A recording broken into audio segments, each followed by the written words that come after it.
Bonjour à tous. Église du Monde porte son attention sur l'Irak à l'occasion de la visite en France de Monseigneur Jean-Benjamin Sleiman, archevêque latin de Bagdad, qui nous fait l'honneur de nous rejoindre. Bonjour Monseigneur. Bonjour Madame. Un grand merci d'être avec nous à l'occasion de votre passage en France. Vous êtes invité par l'Aide à l'Église en détresse pour venir témoigner de ce que vivent les chrétiens dans votre pays. Je précise que l'AED est partenaire de KTO pour la réalisation de cette émission. Alors, vous êtes prêtre carme d'origine libanaise, vous êtes archevêque de Bagdad depuis 2001.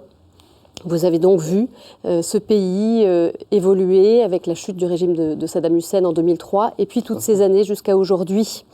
On a beaucoup parlé, nous, ces derniers mois, et notamment sur notre antenne, des chrétiens qui ont fui la terreur de Daesh, de l'État islamique, pour se réfugier au nord, dans le Kurdistan irakien. Alors avec vous aujourd'hui, on aura la chance d'avoir votre écho sur ce qui se vit plus particulièrement à Bagdad, dont on entend moins parler. Et puis vous nous direz aussi comment l'Irak a basculé vers un certain fondamentalisme. Il y a eu un certain attrait. Vous nous parlerez de ça un petit peu, qu'on comprenne un peu mieux ce qui se vit.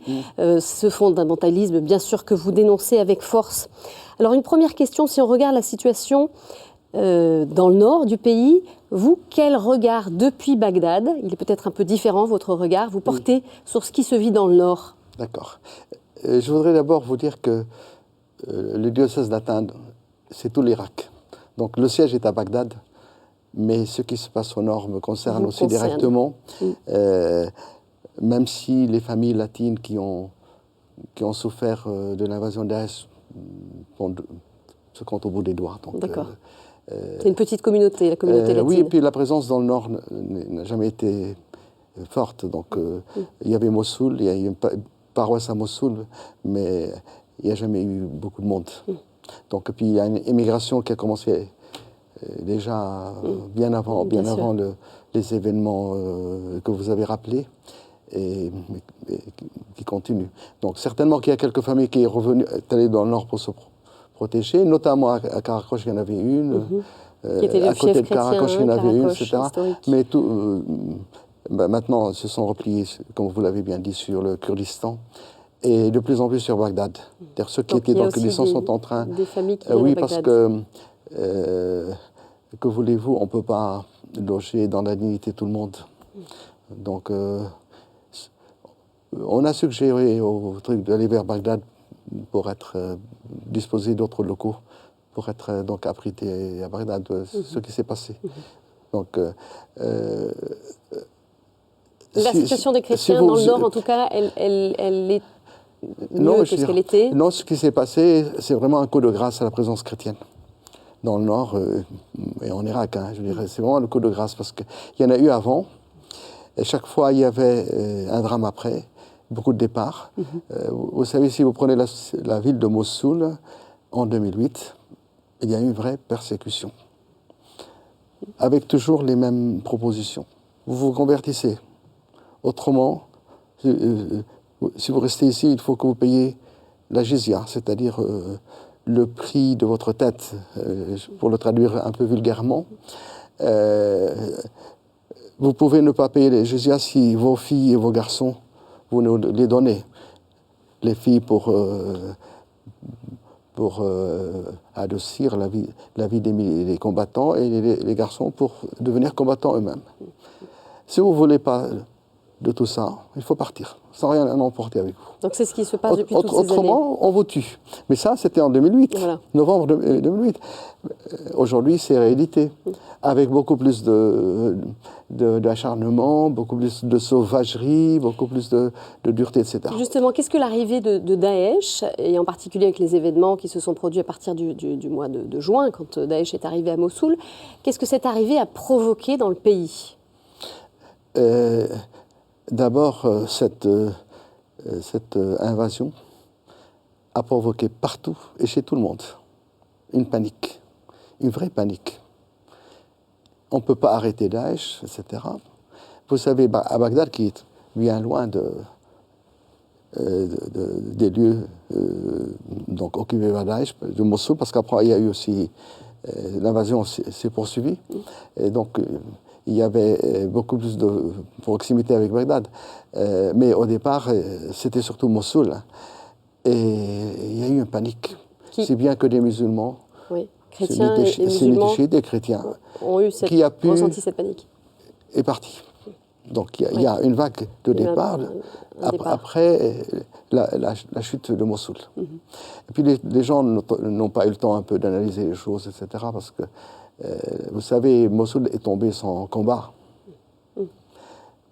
La chute de Mossoul avait été annoncée dans les médias, dans certains médias, bien avant l'entrée Daesh. Donc vous voyez, beaucoup de choses étaient faites à partir des médias.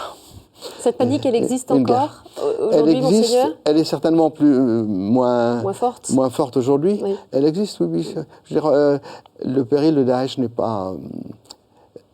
on l'a reculé, mais il n'a pas disparu. Il n'a pas disparu du tout. Et donc, puis Daesh continue par les médias dont il dispose, par ses capacités de communication qui sont énormes.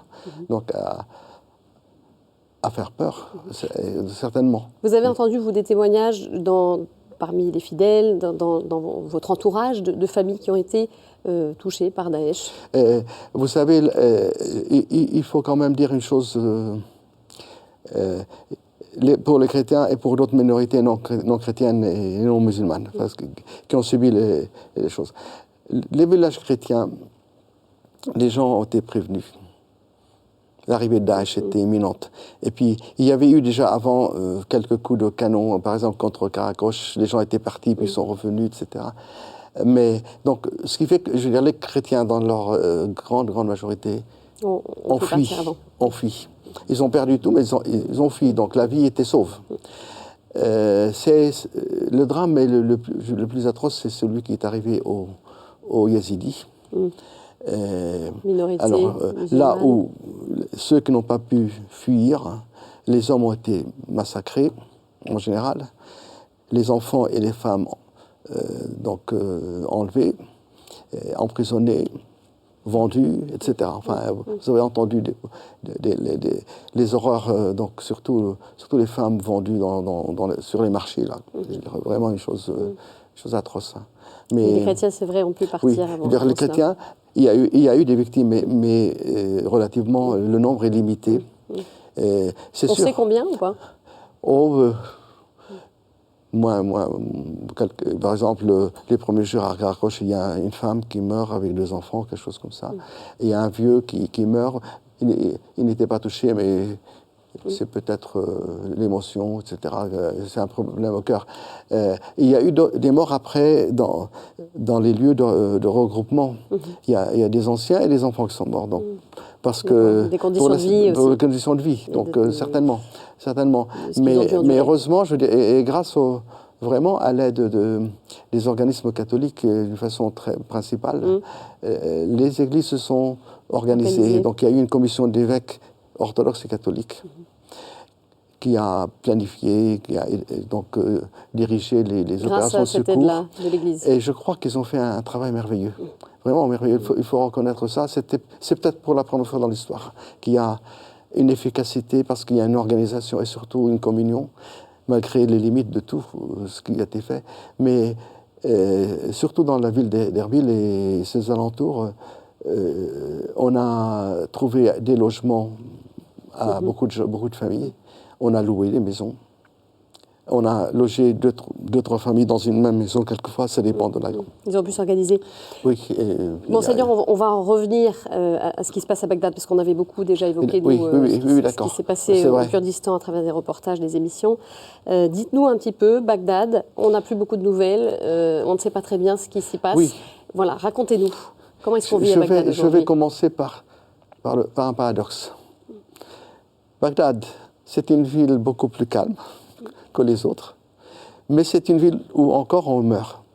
C'est une ville où l'État contrôle tout. Mais exactement, mais c'est une ville aussi où il y a une violence régulière. C'est-à-dire ? C'est-à-dire qu'il y a des explosions de voitures piégées, des kamikazes, régulièrement. Soit dans Bagdad lui-même, soit dans la banlieue de Bagdad. Et donc, pour le dire de façon un peu vulgaire, on n'est jamais sorti de l'auberge.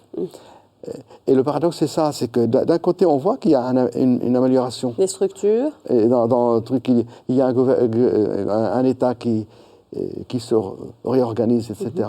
Il y a un gouvernement, surtout l'actuel, qui est un gouvernement qui donne l'impression d'être un gouvernement de réflexion, avec de sérénité. Toutes les factions représentées. Exactement, inclusive one. Donc il y a tout le monde dedans.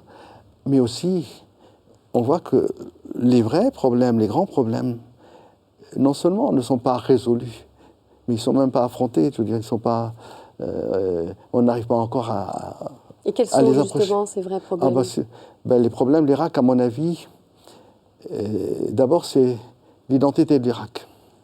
C'était un pays qui était trop arabe pour ne pas se plaindre aujourd'hui de ne plus savoir s'il est arabe à moitié, s'il y a d'autres choses, etc. Parce que, comme vous voulez, dans la Constitution elle-même, les Arabes sont en relation avec les Arabes, les Kurdes avec ceux-ci, les Sunnites avec les Sunnites. Donc, il y a certainement une cassure au niveau de la géographie, comme aussi au niveau de l'identité.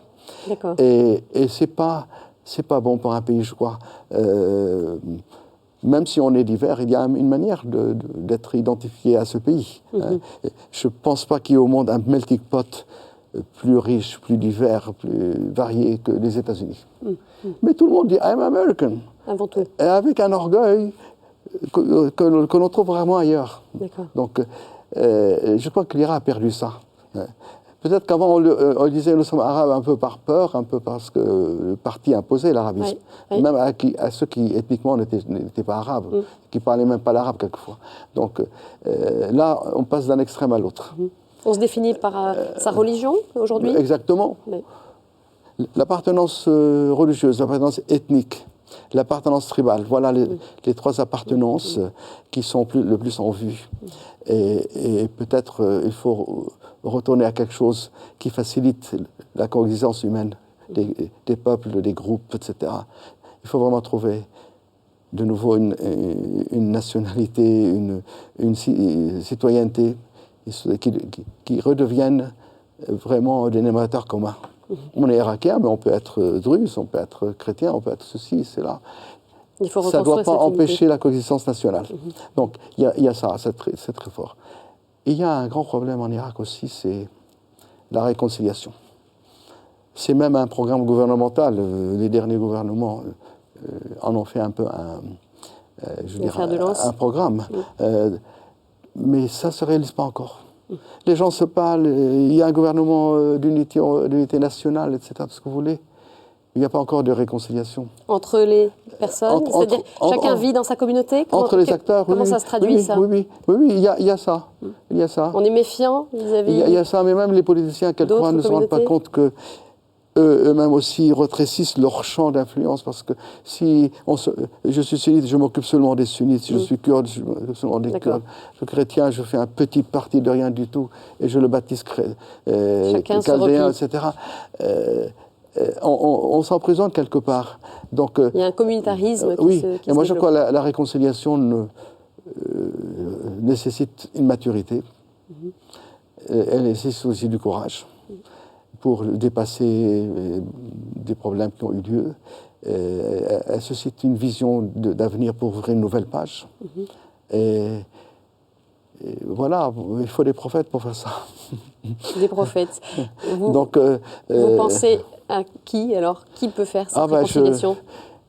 Les chrétiens doivent être partie prenante? Avec Socrate, ça fait partie de la vocation des chrétiens? Une petite lumière pour chercher quelqu'un comme ça. Hein. Vous savez, à la chute du régime, je commençais à rêver d'Adenauer et de Gaulle. Maintenant, ne prenez pas ça comme un parti pris politique, et je parle de l'histoire. Enfin, les deux qui ont réconcilié. Les chrétiens peuvent être ces acteurs-là? C'est les chrétiens. Vous savez, l'Union européenne, contrairement à ce qui arrive aujourd'hui, elle a été un projet de catholiques, non seulement de chrétiens. Vous avez besoin des chrétiens aujourd'hui pour vous aider à faire ça? Vous savez certainement que il y a une cause de béatification de certains d'entre eux. Et Maurice Schumann, par exemple. Et puis après, l'Italien Alcide de Gasperi. Et aussi, je ne sais pas si ça s'est arrêté. C'est pour dire que La vie chrétienne, la pensée chrétienne, la spiritualité chrétienne est une spiritualité de pardon, de dépassement et de réconciliation. Il faut être réconcilié avec Dieu, avec les autres, avec soi-même. Donc, c'est ça la vraie paix du chrétien. Donc, c'est l'enjeu aujourd'hui. C'est l'enjeu en Irak, c'est l'enjeu au Moyen-Orient, c'est l'enjeu entre Palestiniens et Israéliens, etc. Donc, on a beaucoup à faire. Mais nous sommes petits et pauvres. Voilà, excusez-moi, si je demande, arrêtez-moi. Alors, non, c'est passionnant. On en revient aussi un petit peu peut-être au quotidien de ce que vivent les gens. On a besoin aussi, nous, d'être en proximité avec ces gens-là. Dites-nous. J'ai commencé par un parallèle, je continue. Voilà. Dites-nous un peu, que vivent les chrétiens à Bagdad? Les chrétiens, comme les autres, à Bagdadi et irakiens, essaient d'être normaux. C'est-à-dire? Dans une situation anormale. La normalité, c'est se réveiller, se préparer, aller au travail. Donc ils font envoyer les enfants à l'école, etc. C'est faire tout comme s'il n'y avait rien d'extraordinaire. Et être prévenu que tout ça peut être peut disparaître parce qu'il y a une voiture qui a piégé, qui a sauté, il y a un kamikaze qui s'est fait sauter, il y a autre chose, donc les rues sont bloquées. Et on n'est pas sûr de retourner chez soi. Mais donc, il y a certainement une certaine normalité. Si je vous dis que toutes les églises ouvertes à Bagdad fonctionnent, qu'il y a des cérémonies régulièrement, etc., le nombre de fidèles a beaucoup diminué, certainement. On sait combien il y a de chrétiens aujourd'hui à Bagdad? Vraiment non. Vraiment non. Moi, je crois qu'il y a beaucoup plus qu'on ne pense à Bagdad, encore. Ça se chiffre en centaines, en milliers? Peut-être 100 000, je ne sais pas. Peut-être, oui, facilement. Il y en avait beaucoup plus? Il y en avait beaucoup Il y en avait beaucoup plus. Beaucoup plus, certainement. Je crois, les dernières années, comme ça, on parlait de après la chute du régime, donc il y avait facilement 250 000 à Bagdad seulement. Donc, sur Bagdad. Non, parce que Bagdad a toujours, étant la capitale, et en Irak, il y avait certainement une centralisation très forte. Donc, beaucoup venaient à Bagdad. Il y a beaucoup de chrétiens du Nord, des villages du Nord qui se sont installés à Bagdad pour le travail, pour l'école, pour autre chose. Donc, tout le monde, les ministères fonctionnent, tout ça. Les problèmes, c'est les problèmes des embouteillages. Voilà. C'est ça, avec éventuellement ces attentats qui surviennent. Justement, ils peuvent sortir quand même en toute on sort, oui. Liberté. On peut sortir certainement. C'est ce que vous faites vous aussi, monseigneur. Je le fais. Sans sécurité. Je n'exagère rien. Vous avez une sécurité ou bénéficiez d'une sécurité? Vraiment, une vraie. Si vous entendez par sécurité, des bodyguards, je n'en ai pas encore. Vous n'êtes pas accompagné de... Peut-être que j'en aurai, je peux en avoir, mais en général, moi j'ai évité d'attirer l'attention. Donc, vous promenez dans Bagdad, vous allez voir... normalement, comme ça, sans trop de Qu'est-ce qu'ils vous disent, monseigneur, ces chrétiens? Vous dites ils essaient de vivre normalement. C'est quand même particulier parce que c'est essayer d'avancer dans un contexte qui n'est pas normal. Qu'est-ce qu'ils vous expriment, les chrétiens? Qu'est-ce qu'ils vous disent? Vraiment... Mon impression, d'abord, si vous voulez, moi, j'ai visité l'Irak en 1994. L'embargo, vraiment, c'était une chape de plomb sur cet Irak qui a tant souffert avant aussi. Donc, je crois que les Irakiens en général, les chrétiens encore plus, c'est des populations fatiguées, exténuées. Ils veulent partir. Exténuées. Donc, le rêve de partir et cette illusion que partout ailleurs on sera mieux qu'ici. C'est une illusion pour vous? Je pense que oui. Bon, vous savez, partir avec sa famille sans avoir un projet, sans avoir un point de chute, etc., ça ne veut pas dire résoudre ses problèmes. Peut-être en avoir d'autres. Les familles en Moyen-Orient, en Irak surtout, c'est traditionnel. Donc il y a encore le père, il joue son rôle de père, la mère joue son rôle de mère, etc. Il y a une union, il y a une solidarité qui est imposée. Si elle n'est pas vraiment acceptée, elle est imposée aux membres d'une famille. Un frère doit aider son frère. Socialement. Si un frère, par exemple, n'a plus de maison, il vient. Et il va prendre une petite partie de la petite maison de son frère. Enfin, il y a ça encore. Même si ça aussi commence à peser et à changer peut-être. À changer, par exemple, de plus en plus les anciens, on les laisse et on s'en va. Et si on peut les envoyer dans une maison d'anciens, on le fait tout de suite. Donc, vous voyez, c'est ce qui était un peu une honte avant. Les parents s'en occupent jusqu'à la mort. Donc, c'est une bénédiction qu'il ne faut pas rater, ainsi de suite. Moi, j'ai perçu dans ce pays une grande et profonde mélancolie. Et cette mélancolie, elle existe toujours. Okay. Il y a une mélancolie qui est faite des souffrances. Vous savez, l'embargo a beaucoup humilié les Irakiens. Pas seulement la faim, mais l'humiliation. Les services de sécurité dans le monde, quand un Irakien arrive, on le met de côté, c'est toujours un homme dangereux, c'est toujours un... Vous voyez, tout ça, les gens le ressentent. Et vivent. Le ressentent. Et donc, il y a ça, et ça existe encore. Et donc, qui peut s'en débarrasser en voyageant, il le fait. D'accord. Et il le fait. Et quand il y a des situations comme celle créée par Daesh, on dit, il n'y a plus d'espoir, c'est la fin, mieux vaut partir. Est-ce que vous pensez, c'est-à-dire que les chrétiens vont tous disparaître en Irak ? Ben c'est une crainte vraie. Il ne faut pas nous faire d'illusions. Humainement parlant, c'est une crainte très justifiée. Si vous voulez, au niveau de la foi, de l'espérance, nous savons très bien que l'histoire humaine est dans les mains du Seigneur à la fin. Dans la Bible, nous avons le petit reste, par lequel le Seigneur a toujours reconstruit dans le sens biblique son peuple. Vous savez, construire, ça veut dire aussi engendrer. Donc, pas seulement édifier. Ils ont un rôle. Vous savez, ça c'est notre espérance, mais on peut nous soupçonner d'être idéalistes ou de fuir la réalité par des idées comme ça, mais ce n'est pas des idées, c'est vraiment notre foi. Si le Seigneur ne bâtit la maison, on va peindre les maçons. Donc, c'est une crainte que vous avez en tout cas. Mais c'est une crainte, je veux dire. Raisonnablement, si je raisonne, si je vois les nombres, si je vois ce qui se passe, si je vois que l'avenir politique de l'Irak a encore une difficulté et a encore bouché, est-ce que vraiment on va se réconcilier? Est-ce qu'on va pouvoir se partager dans la justice et dans la solidarité les grandes richesses de l'Irak, les immenses richesses de l'Irak? Vous savez, les ressources de l'Irak, c'est aussi un problème de tension, de conflit à l'intérieur des groupes irakiens. Donc, humainement, on n'a pas beaucoup de points d'appui pour voir l'avenir, pour espérer en un avenir meilleur. Mais les chrétiens doivent faire partie de cet avenir. L'Irak, sans les chrétiens, ne peut pas se reconstruire. Nous le souhaitons. Nous le souhaitons. Il peut se construire, il sera différent. Vous savez, je veux dire, la présence chrétienne, quand elle est chrétienne, elle apporte quelque chose de très spécifique, très unique. Je crois que j'ai remarqué les chrétiens irakiens sont beaucoup plus sereins. Ils n'ont pas d'ambition, de pouvoir, etc. Donc, ils ne vont pas faire une lutte pour le pouvoir. Ils peuvent très bien servir. Facteur de paix. Et ils peuvent bien servir l'État en place. Ils l'ont fait.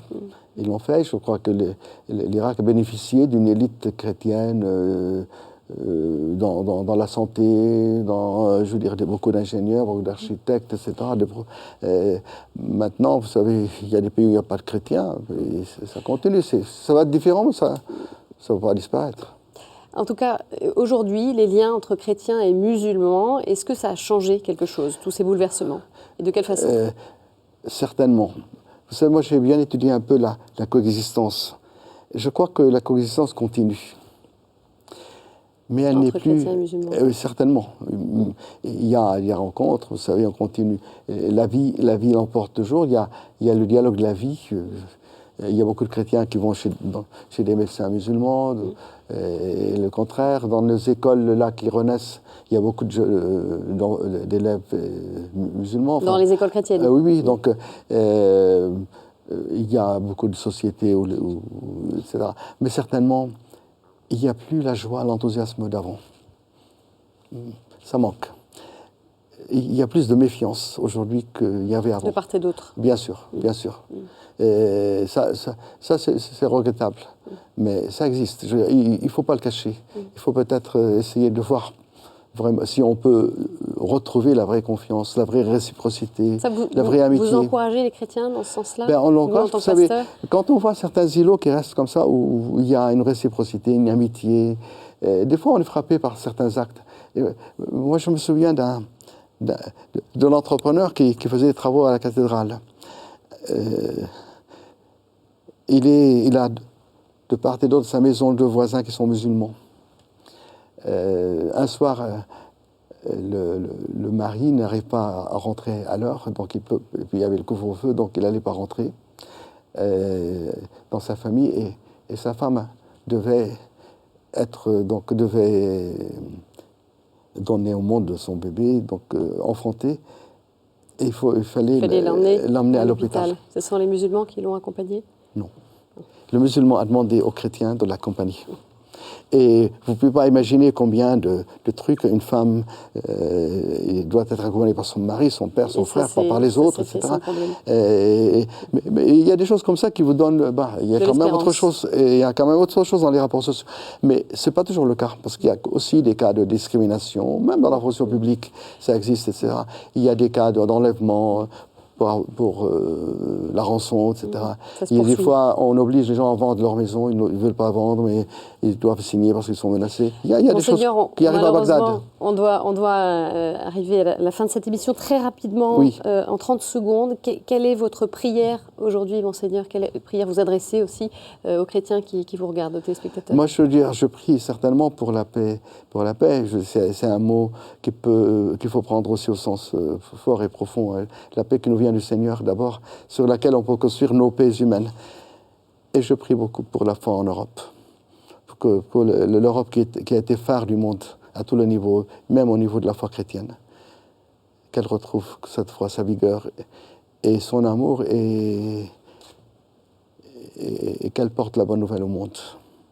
Merci beaucoup, Monseigneur Slimane, pour votre témoignage sur ce que vivent les chrétiens en Irak et à Bagdad. Un grand merci de nous avoir rejoints. Merci à vous. Merci à l'aide à l'Église en détresse qui nous a aidés à réaliser cette émission que vous pouvez retrouver sur notre site ktotv.com. Très bonne soirée à tous, au revoir.